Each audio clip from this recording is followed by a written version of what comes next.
பள்ளி வேன் விபத்து. ஒரே குடும்பத்தைச் சேர்ந்த 2 மாணவர்கள் மறைவு. கடலூர் மாவட்டம் செம்மங்குப்பத்தைச் சேர்ந்த தனியார் பள்ளி வேன் மீது ரயில் மோதிய கோர விபத்துல முதல்ல 2 மாணவர்கள் சம்பவ இடத்திலேயே உயிரிழந்தாங்க. படுகாயமடைந்த சில மாணவர்கள் மருத்துவமனையில சிகிச்சை பெற்று வந்த நிலையில அதுல ஒரு மாணவர் உயிரிழந்ததால பலி எண்ணிக்கை 3ஆ உயர்ந்திருக்கு. இந்த கோர விபத்துக்கு காரணம் கேட் கீப்பர் பங்கஜ் சர்மாவோட அலட்சியம்னு சொல்லப்படுது.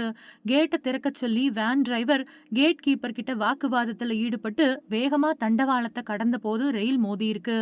இதுல என்ன மிகப்பெரிய சோகம்னா உயிரிழந்த மாணவர்கள்ல 2 பேர் ஒரே குடும்பத்தை சேர்ந்தவங்களாம். அத உறுதியும் செய்திருக்காங்க. பள்ளிக்கு கிளம்பி போன குழந்தைகள் 2 பேரையும் ஒரே நேரத்துல பறிகொடுத்த பெற்றோர் அவங்க உடல்களை பார்த்து அழுத சம்பவம் அனைவரோட கண்களையும் குழமாக்கியிருக்கு. கேட் கீப்பரோட அலட்சியம், மனித தவறு, வேன் டிரைவரோட வாக்குவாதம்னு பலதரப்பட்ட தகவல்கள் வெளியாயிருக்கு.